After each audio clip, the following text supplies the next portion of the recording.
The response to my last video was so significant. I think I got like dozens of views and a few likes in there. Like, I didn't even know YouTube had that functionality. So, but a lot of people were writing comments or thinking about writing comments. I didn't actually get any comments, but a lot of people were thinking about writing comments about, thanks for all the information about reasonable expectations, but could I get some more examples, please? I just couldn't say no. I mean, I literally could not form my mouth into the word no. And I thought, well, I've already thought in depth about reasonable expectations. So let me just put that to use. But what reasonable expectations have I thought in depth about? 5 reasonable expectations for when you're dating someone who's a super fan of the show The Office. So here's that.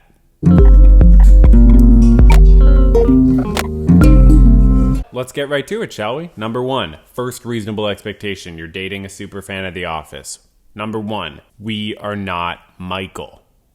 We're not Michael, okay? Just because we watch the show doesn't mean we look up to Michael or respect him or like the things he does.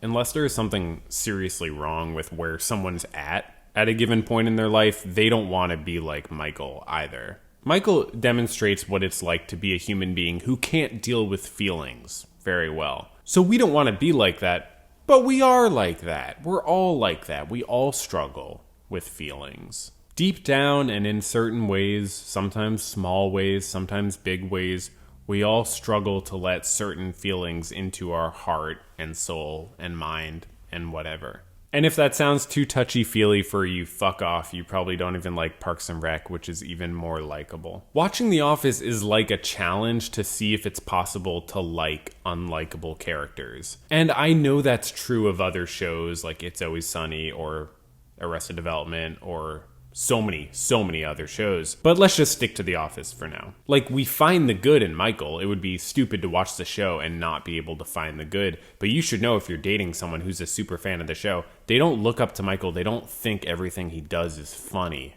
or even cool or okay. We learn from counterexample, just like a lot of us do with our parents. Michael's behavior is really, really crazy and mean a lot of the time. And that shit is cute for like 4 seconds in real life. I am not at all surprised when Carol dips out on him. And it's pretty funny that that's actually Steve Carell's wife, Nancy Carell, who plays Carol on the show, who's the one character who really, really seems to get how fucked up Michael is. She's too mature for him. Which brings us to our second point. We're not insensitive, but our humor may make it seem like we are, okay? Related to point 1. We laugh at a lot of other people's expenses watching The Office, and we watch the characters laugh a lot at each other's expenses for really immature and mean-spirited things. People's weight is mocked. People's sexual orientation is mocked. People's complexion is mocked. Everything's mocked, and people often talk about how The Office couldn't air today because of a lot of this insensitive stuff. And I agree that it's extremely problematic as a show, not even just because of what's said, but because of how other characters respond to it. There are times when you're watching the show where sexism or racism feels normalized, not just because there's a bad character saying a bad thing, but because other characters don't call them out adequately. Dwight? D'Angelo wanted me to ask you if there's anything I could help you with. Really? Anything? Do you need anything? D'Angelo, tell your whore to leave me alone. But that's a topic for another video, so I'm not going to go into that much. But the point is, you might think your super fan of The Office romantic partner is super insensitive because of what they laugh at. And so I just wanted to talk about that for a second. The insensitivity of The Office functions beyond cheap laughs. We laugh when Michael makes fun of these people because we know that it's ironic. In reality, he's inferior to them. He doesn't have what they have, and he hasn't experienced what they've experienced. Everyone else is more socially aware and socially connected, and he's not. He is unable to connect with other people in a healthy way for huge parts of the show. So when you see him make fun of other people, you know that actually, even though he's in power being the boss and all that, he looks pathetic, and everybody knows it. He's a cannonball of extroversion without a wick of empathy. And Dwight, we laugh at his insensitivity because he lacks the same thing. And Meredith, and Creed, and any character being weird, rude, and mean to another character, we know that they're the one who actually is doing something wrong. And they don't know how they're coming off, but we have these cameras poking through the fourth wall. Otherwise, it would not at all be funny to have these things happening. I had a friend one night get drunk and start mocking me and another friend in a way, honestly, that felt similar to how Michael would do it on the show. It wasn't funny. It was a scary degree of disrespectful. And he doesn't watch The Office, this friend. So I'm not saying that's related, but it's maybe not unrelated, because when you watch, you do learn from counterexamples. It's a very important way for us to learn. The show has countless instructive incidents of really great paragons of emotional neglect. And you see that and you think, okay, I don't want that. I don't want to do that, and I don't want to feel that. Which brings us sort of to our next point. Number 3, we're going to have a love-hate relationship with confrontation. Characters are always confronting each other on The Office, or at least it's like an important part of the show. They're always learning to assert themselves. It's a huge theme of the show. So Michael learns to assert himself with Jan about her treatment of him. Pam famously asserts herself on the beach at the Beach Games episode on beach night. And she walks on hot coals and she tells Jim that she misses being his friend. If you're not comfortable with the place confrontation has in a relationship, then you frankly shouldn't date someone who's a super fan of The Office. And I say that frankly because I've learned the value of direct confrontation from watching The Office. But mega fans of The Office resonate with the characters' struggles to really assert themselves. It's not that we seek it all the time, but we know that it needs to happen, and it's the only way for the plot to move forward sometimes. So whether or not a mega fan of The Office is going to be good at confrontation, we're going to understand its place, and we're going to want to improve on it, and we're going to want you to at least want that.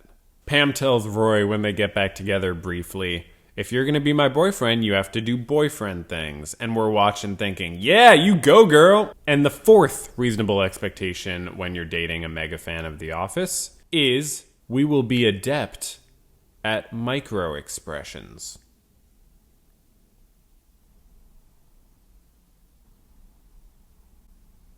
Jim's quintessential knowing smiles. Michael's constant excitement and desperation. Pam's uncomfortable glances, Ryan's nuanced amusement, Andy's sad, suffering clownishness, Stanley's passive protest, Kevin's confusion. So many beautiful, different emotional moments in the show. Think about, for instance, that moment where Oscar recreates for Pam the look that the senator gave him. We watch and we're thinking, wow, he just imitated that microexpression really well, and she gets it, but Jim doesn't. Each character conveys so much with the most minor muscular movements, and it's definitely an essential part of the show that you appreciate the microexpressions, that you find the rich, detailed expression in just that brief shifting of facial muscles. So you should expect your office-loving romantic partner to try to express a lot of emotion using not very much muscles. And you should consider yourself to be someone who's capable in this regard as well, or at least trying. And lastly, number 5, the fifth reasonable expectation for when you're dating a super fan of The Office is we're going to like routine and repetition. That is a big one. The Office is a media program that spanned 8 journeys of our planet around the sun. It had 9 seasons, and it had 201 episodes. Each episode was roughly 22 minutes, so we can safely average the total span of the show to be 4,422 minutes.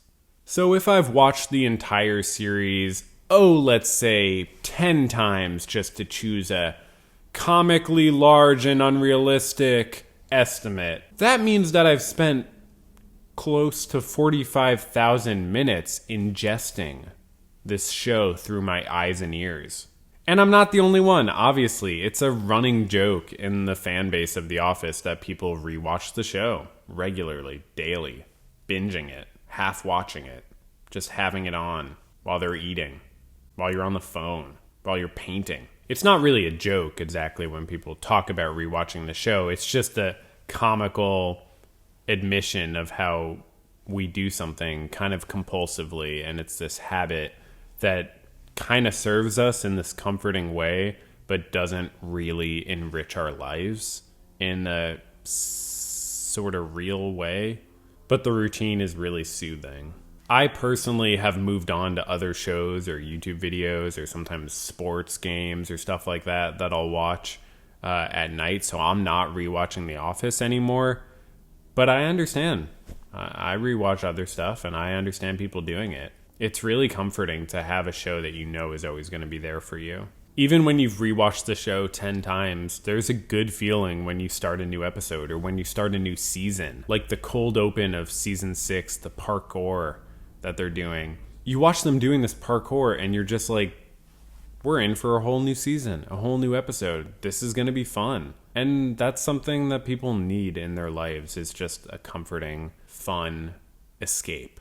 You know, to continue with that episode, you're watching it, and the characters are all so familiar with each other. It's so funny. Kelly says that if the interns get married before she does, she'll kill herself. And Michael walks in and says, what are we talking about? And when they won't tell him because they don't trust him with gossip, he threatens to scream. You know, then we see Jim and Pam kind of play, sparring with each other in front of the camera. And it's just this good, familiar feeling. And then this same episode has a great exchange later that I'm just mentioning because it's foreshadowing a future video I'm going to make, where the interns see Stanley on a date with a woman who's not his wife. And when Michael asks them about it, he says, could it have been his sister? And the interns say, well, if that was Stanley's sister, then what they were doing was totally illegal. And Michael says, drugs? Because he doesn't think logically, so he didn't see it as an if-then statement. He just heard they might have been doing something illegal and said drugs. I'm going to do a whole video one day about the logical fallacies that Michael succumbs to throughout the entire course of the show. And I'm going to analyze how anti-logical Michael is because I find it fascinating. But that's what we love about him. We love that he's anti-logical. We love the characters, flaws and all. And so I hope that's kind of what you get out of this, besides maybe just a few smiles, is that if you're dating someone who's a super fan of The Office, they've learned a lot from that experience, and a lot of it translates to relationships because that's what the show's all about. It's not about people working on paper. And it's important to respect what people come into a relationship knowing. And if someone spent countless hours watching a TV show, that's something that's informed their perspective. And we have, in a sense, learned how to love and how not to love from watching The Office. Looking forward to people's comments in the comments about my comments. And yeah, I really appreciate everybody watching this. All the best.